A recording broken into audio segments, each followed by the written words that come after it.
sea, no es eficaz porque, claro, dicen, bueno, es que la sociedad actual era rica, ¿no? Sí, sí, pero ¿con qué inversión de tiempo y de energías humanas se ha logrado eso? En realidad se ha logrado volcando a generaciones y generaciones de hace 200 años en una única tarea, que es la producción, ¿no? Entonces, bueno, pues estas cuestiones son difíciles y yo espero que con el tiempo podamos irles dando una solución eficaz que todavía no la tienen, ¿eh? Yo soy muy consciente de que esto no... Luego, el proyecto, vamos a ver, lo que has dicho tú, hay dos formas de formarse, yo estoy de acuerdo, no hay que hacer lecturas, pero todas y todos los seres humanos tenemos una experiencia de la vida vivida, ¿no? Entonces esa es la principal fuente de conocimiento. Tenemos que agarrarnos a esa idea de la experiencia como elemento sustantivo, ¿no? Incluso a veces puede ser negativo leer, yo soy muy partidario de leer, pero cada vez menos, porque creo que lo verdaderamente importante del ser humano es pensar. Y el pensamiento no requiere nada. O sea, el pensamiento es sentarse y pensar, o andar y pensar, o estar tumbado en la cama y pensar, o correr y pensar, o estar incluso haciendo un trabajo mecánico en una maldita fábrica y pensar, si se puede, eso ya es más difícil, ¿no? Entonces, es verdad que hay que formarse, pero sobre todo hay que pensar y también no contentarnos con las soluciones pequeñas. Las soluciones pequeñas no funcionan. Por ejemplo, en la política siempre nos dicen, bueno, pues vota este partido, que es mejor que el otro, ahora vamos a crear una nueva Constitución española, que va a ser nueva, que sería la 9ª, y le dices, bueno, ¿y en qué va a ser distinta de las 8 anteriores? ¿No? Nadie te... ¿sabes? Tenemos que establecer una grandeza en nuestras metas, aun incluso cuando nuestra tarea cotidiana sea pequeña. Pero es necesario establecer esa contradicción, ¿no? Esa contradicción de la grandeza y la sublimidad en lo que hacemos, aunque luego lo que estemos haciendo sea pequeño. Porque si no, no vamos a encontrar motivos para persistir en el trabajo diario. Estas cuestiones son... Las revoluciones pequeñas, no existen revoluciones pequeñas. Pero claro, nos queda mucho por profundizar. ¿Qué es una revolución? ¿Es solamente un acto puntual como la toma de la Bastilla? No. La revolución es un proceso en el tiempo, una serie de transformaciones muy importantes que se están haciendo, que se hacen en el tiempo, ¿no? Y de hecho, pues la contrarrevolución es igual. Por ejemplo, el mundo rural tradicional se empieza a socavar hace 200 años, pero se destruye hace 30 o 20. Son procesos largos. La revolución no es un acto puntual, no es una toma de algo, puede tener un elemento de toma de algo, pero no es esa la cuestión fundamental. También hay que tener en cuenta que se han intentado muchos tipos de revoluciones en el pasado inmediato y todas han fracasado. Unas han fracasado desde sí mismas, la Unión Soviética, China. Las revoluciones antiimperialistas han sido un fracaso rotundo, terrible. Entonces, quiere decir que por ciertos caminos ya está claro que ir no nos va a llevar a nada. Necesitamos entonces explorar nuevos proyectos, porque ¿qué ha surgido del derrumbe de la idea de revolución? El reformismo más sórdido. O sea, el meterse en proyectos ridículos que no llevan a nada, ¿no? Incluso aunque la idea de revolución no fuera realista, es necesario que nos agarremos a ella para no derrumbarnos en la cotidianidad y en la mediocridad. Porque la idea de revolución nos mantiene en pie, nos proporciona energía interior y nos permite ser seres humanos que viven como seres humanos. Esto es muy importante. Me acuerdo cuando estuve en Porto, en Portugal, que me pidieron explícitamente que desarrollara este tema la gente de allí, de un centro, y me dijeron, y titularon, no sé decirlo en portugués, pero titularon una de mis intervenciones de la siguiente manera: no importa si la revolución es posible, lo que importa es que es necesaria. Y fue ellos los que pusieron el título y me pareció maravilloso. Me di cuenta cómo ellos habían comprendido la esencia de la cuestión. O sea, que es una discusión secundaria si eso no es posible, sino que es necesaria para mantenernos incluso frente del sistema siempre, ¿no? Y mantenernos de pie. Por ejemplo, mira, cuando la idea de revolución uno la tiene en la cabeza, comprende que no puede dejarse llevar al sectarismo y al dogmatismo. La revolución es un acto plural, entonces eso te hace amante de la libertad, porque entiendes que nadie, ningún grupo, ninguna tendencia va a cambiar la sociedad, que la tiene que cambiar todas y todos. Entonces buscas una fórmula de conjunción y eso es muy útil, ¿no? Mientras que los doctrinarios solo buscan soluciones puristas, entre comillas, ¿no? Y van por ahí dándole a la gente con sus purismos en la cabeza, ¿no? Entonces, cuando uno tiene esa idea, todo cambia, ¿no? ¿Por dónde empezar? Es una buena respuesta. quizá dentro de un año sepamos, es una buena pregunta, quizá dentro de un año sepamos la respuesta. Por ahora hay muchas cuestiones que no sabemos la respuesta, pero eso no es malo, ¿no? Porque nos estimula la capacidad reflexiva, ¿no? Porque si no, esto se convertiría en una exposición de verdades que alguien tiene que absorber. No es esa mi situación. Yo mismo estoy tan lleno de dudas o más quizá que cualquiera que esté aquí, ¿no? Y muchas veces pues digo, joder, esto está mal explicado, esto no lo hago bien, no sé, bueno, hago lo que puedo también, ¿no? Respecto a lo de Kant, mira, te voy a decir, hay mucha gente que me dice que yo soy un antiilustrado. Bueno, entre otras muchas cosas, ¿no? Y entonces se olvidan, es verdad, yo soy un antiilustrado, pero ¿quién habló mejor de la ilustración que Kant? Él tiene el título eso, sin embargo yo admiro mucho a cosas de Kant, ¿no? También porque Kant en realidad es un ilustrado antiilustrado, ¿no? Toda su idea, por ejemplo, de la estética, yo admiro mucho su libro de estética, es la idea del romanticismo. Él crea la estética del romanticismo, ¿no?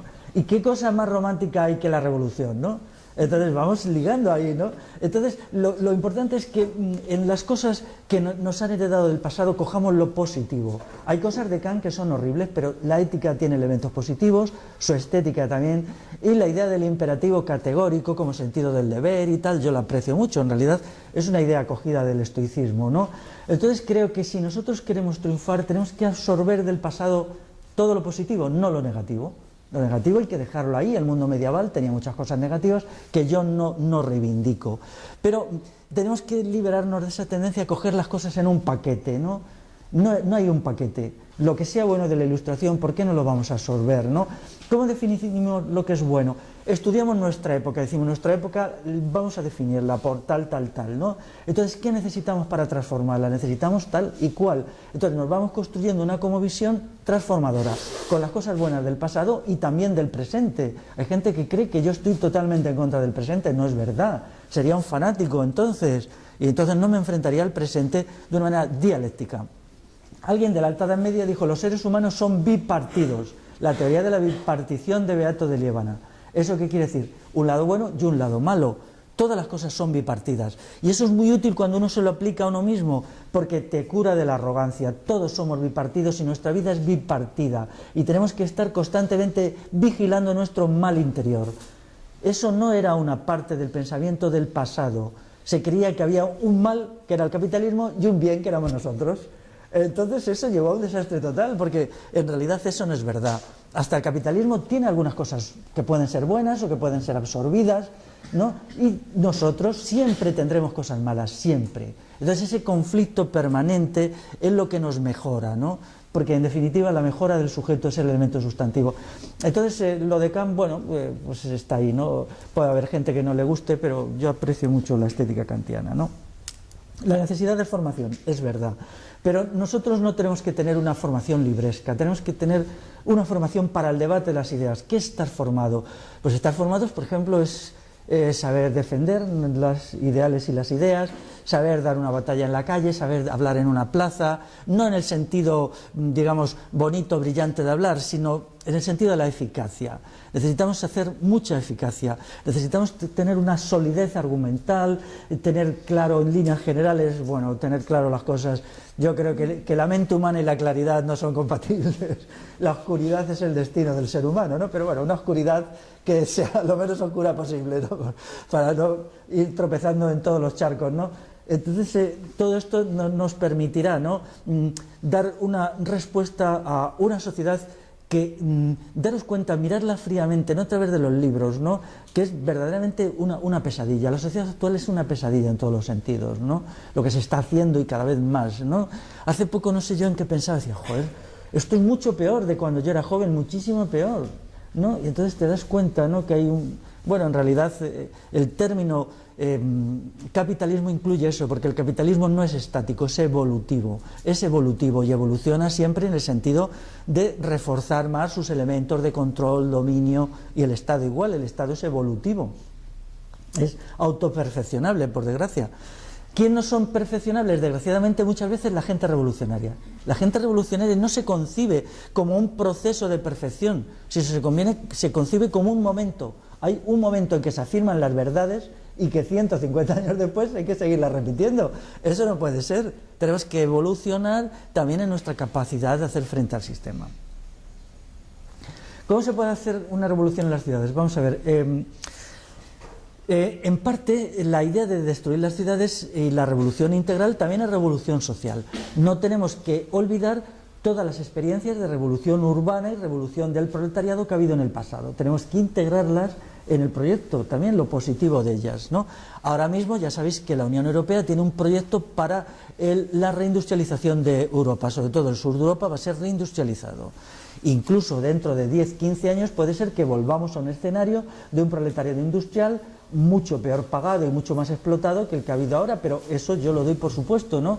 El paro que tenemos se va a absorber a través de un proyecto de reindustrialización. Bueno, por lo tanto, tenemos que tener en cuenta que tiene que haber una lucha en las ciudades y tiene que haber una lucha en el campo, ¿no?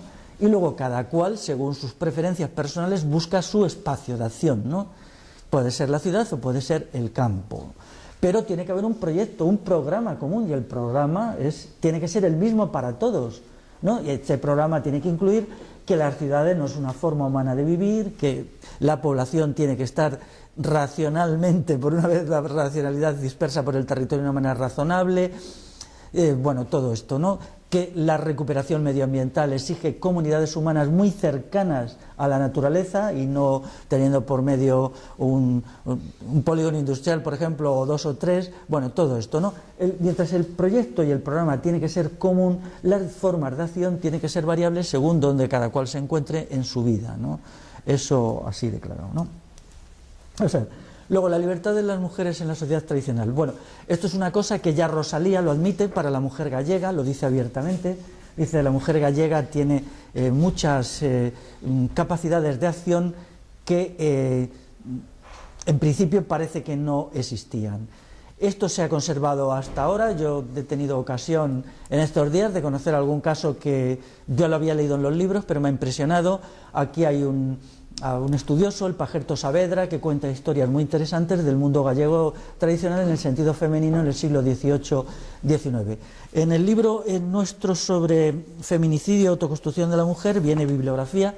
Hay un caso muy interesante que es un estudio de la situación de la mujer en el mundo tradicional de Asturias, pero en las Asturias occidental, que es la más próxima a Galicia, ¿no? Entonces, cuenta pues la enorme libertad erótica que tenían allí las mujeres. Era muy normal ir al matrimonio con 3 hijos, con 4, mujeres que nunca se casaban, no tenían ningún estigma social y vivían integradas en sus comunidades siendo perfectamente respetadas, ¿no? Entonces, bueno, esto también su participación en el trabajo productivo, en la creación de saberes y toda esta cuestión, ¿no? Quiero decir que el mito de que la Iglesia Católica dominaba completamente el mundo rural sale muy mal parado de aquí, porque desde luego no era el Concilio de Trento permitir que las mujeres tuvieran 3 o 4 hijos como madres solteras, ¿no? Y eso no le daba ninguna importancia a la gente, lo consideraba como un ejercicio de la libertad erótica de las mujeres. Respecto al ecologismo, el ecologismo en sí mismo es una buena idea, pero ¿por qué tiene que ser especializado? No puede haber especialización, tiene que ser una parte de un proyecto total, ¿no? Que luego después no podemos atender a tantas cosas, bien, eso es verdad, ¿no? Pero en el aspecto práctico, pero en el aspecto de la mente tenemos que tener una idea de la totalidad. La totalidad es algo irrenunciable. No podemos renunciar a ello porque entonces nos convertimos en instrumentos. Mirad, daros cuenta de una cosa terrible. Si el Estado dirige la sociedad es porque el Estado piensa en el todo y las clases populares piensan en la parte. Y eso es una de las grandes causas de la destrucción de las sociedades populares a partir de los siglos XIII o XIV. El Estado tiene el todo, piensa en el todo, y nosotros tenemos también que pensar en el todo, aunque luego nuestra actividad día a día necesariamente tenga que ser parcial, ¿no? Solo podemos hacer una pequeña cosa, ¿no? Pero cuando estemos a solas pensando, tenemos que ser el todo, ¿no? Y no dejar al Estado el todo, arrebatarle al Estado la idea del todo. Una idea de reflexión sobre el todo. Queres dar outra volta, mellor? Por aí? Un comentario solo. Decirte que cando a contestación cando me refería, cando ibas falando e me decía interiorizando que ibas comentando no principio, ¿no? Cando me refería a formación, me refería a miña propia reeducación, a forma, que creo que, eu o digo, pero creo que é un problema que podemos ter moitos, ¿no? A formación académica, a lectura e tal, serán ferramentas simplemente que teña que utilizar para esa reeducación.